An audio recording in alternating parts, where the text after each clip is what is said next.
It's very similar to the functional movement screen, but it has some different twists to it. So I take our guys through that, and it tells me what things we really need to work on to get better. So we will start off with hurdle work. The way that my workouts are set up, we have 4 stations in the weight room. We have turf in our weight room. So I'll have a station where we may be doing hurdles. So our guys,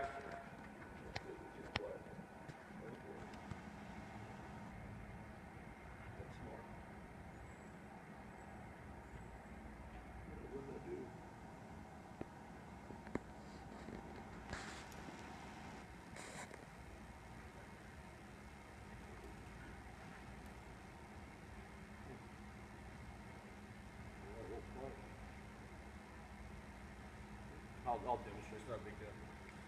so what I'll do with as far as our hurdle work is concerned, I'll have them, if the hurdle is, I want the hurdle to be right at their hip. Right? So as we're doing our hurdle work, I want their hands on their head. I want to see if they're going to collapse or if they're going to be able to stand upright and brace their core and maintain a great posture. So we'll go forward with it, so they'll go up. I want them to think that their knee is going to their armpit. Okay, so we'll go forward, going up and around that hurdle, all the way up and around. We'll do the same thing in reverse. So I'll move them in front of the hurdle a little bit, so now it's more toward their glute, and we're going to take it up, out, and around that hurdle, just to get that mobility in their hips. We have a big issue with that right now. We do another exercise called clamshell. Okay, hop up here for me. All right, lay on the ground for me. I'm gonna take him through some clamshells.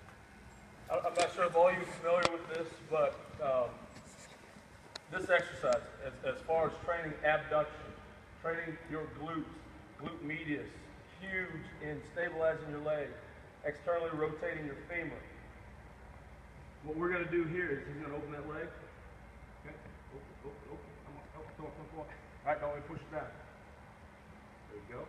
Good. Okay, open. Come on. Okay.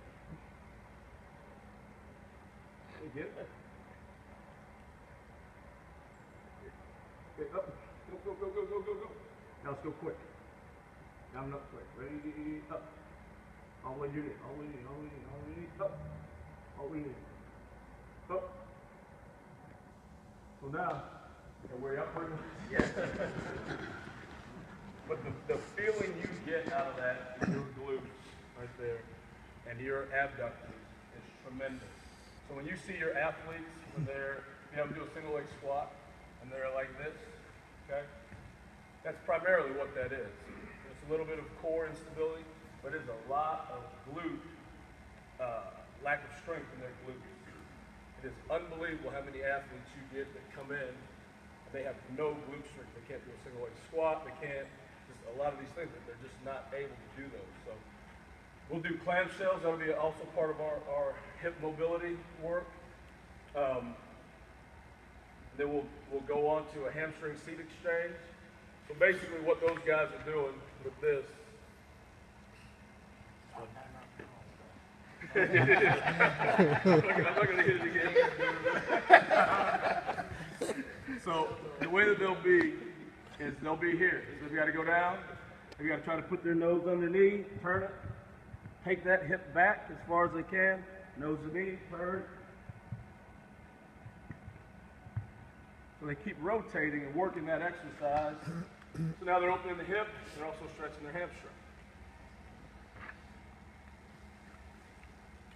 The next one is bird dog. So we'll have a whole group right here of different glute exercises here. So the bird dog, all they're trying to do is bring that elbow down to their knee, extend out. So they're here, elbow to knee, extend, squeeze the glute, elbow to knee, and extend. Next, we'll do a hip roller. So, and you guys may call these different things. Again, they're on their knees. They're going to kick that leg back. Looks like this. I want their heel to to get back up higher than their head. If their heel is lower than their head, then they're not going to activate their glutes the way that you want them to. So you got to make sure you get that heel up higher than their head so they can really squeeze that glute when they open that hip and roll around. So it'll flip like this, up, so now my glute's tight, open my hip.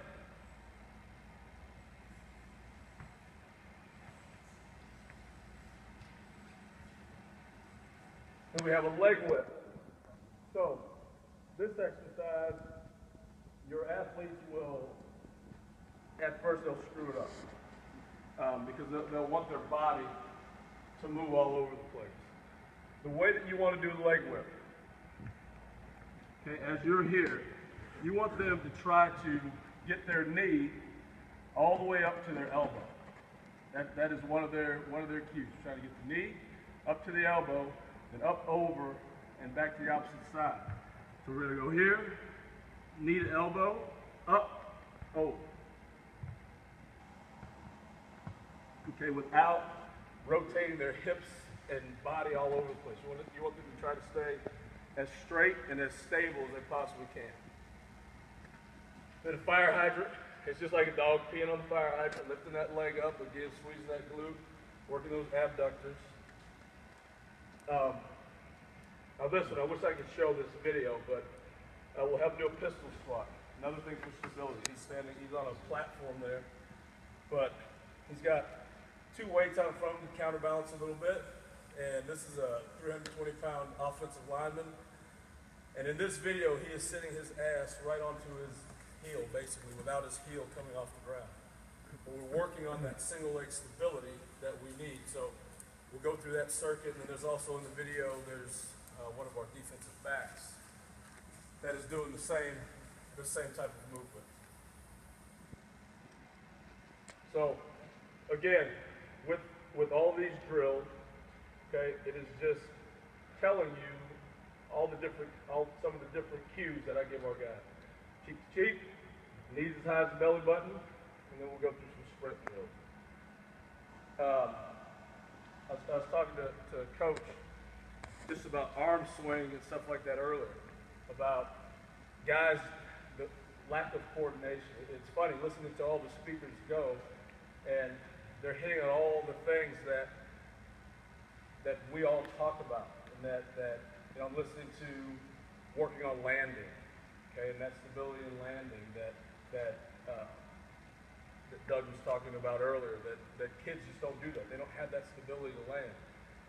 I liken it to, he's a little bit different than me. I never thought about jumping off the damn roof, but me personally, the way that we would get it is if you're in a swing, and everyone's in a swing, and then you get as high as you can, and you jump out of the damn swing, well, you got to land that thing somehow. And so that's where I see some of that stuff come into play.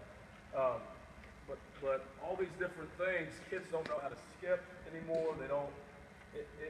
I literally took one of my scholarship skilled guys.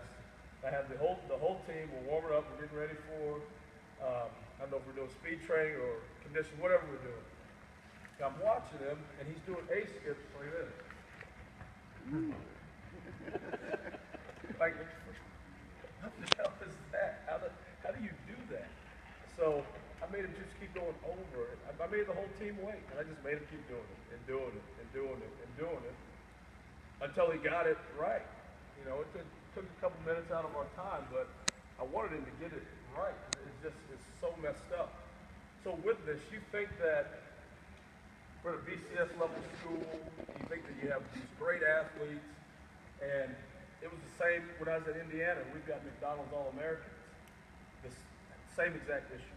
There's no difference because the kids are not doing the things that we did, I guess, as kids on the playground.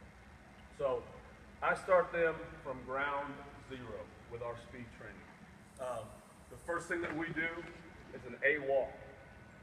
We start off walking with it. So what I'll have them do is we're working on swinging our arms cheek to cheek, and as we walk, we're here, knee as high as the belly button, arm swing cheek to cheek, keeping that 90-degree angle,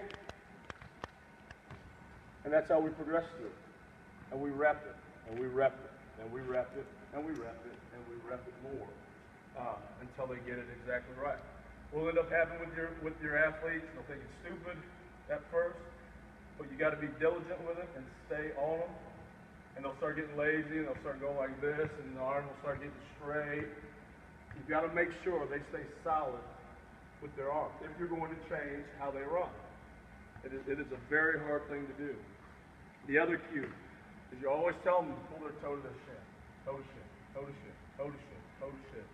This, think of it like this. If they're like this, they're putting on the brakes.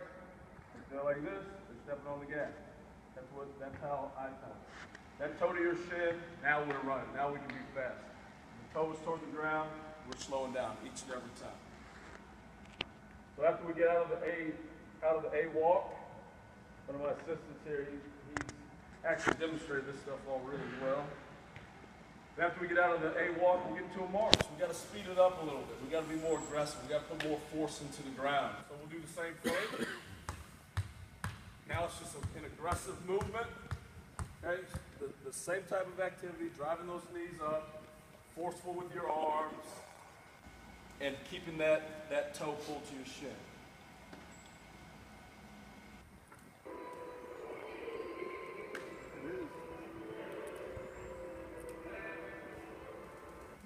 Well, it's a little backwards.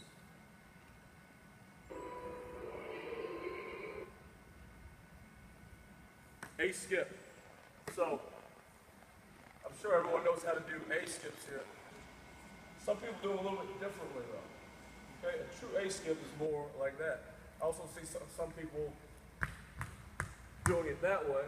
It's not necessarily an A skip, it's more of an A march. But for us, an A skip, same motion, drive that knee up to your belly button, and you're still working the same arm swing. You're giving them more coordination in their movement, basically. And you're trying to get them to strike that foot right under their hip. And that is huge. Getting that foot to strike the ground under their hip and not out here. Okay? Out here, hamstring pull, here, acceleration. So, and that's pretty much the way that goes. All right.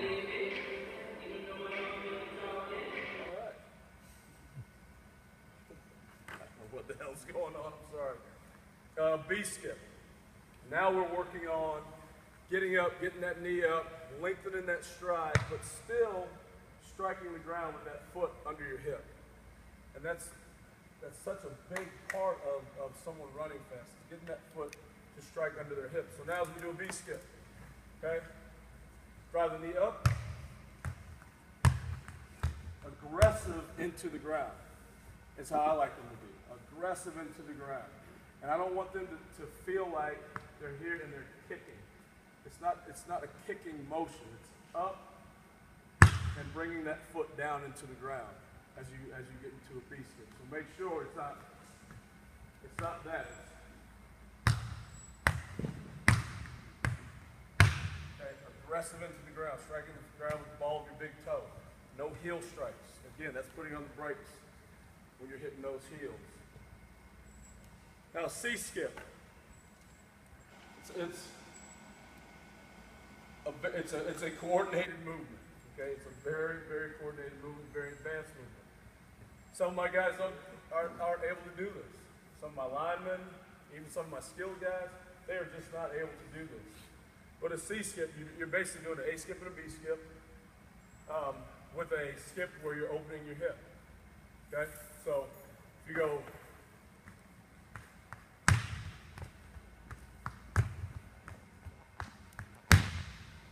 So you're putting all those different elements in there where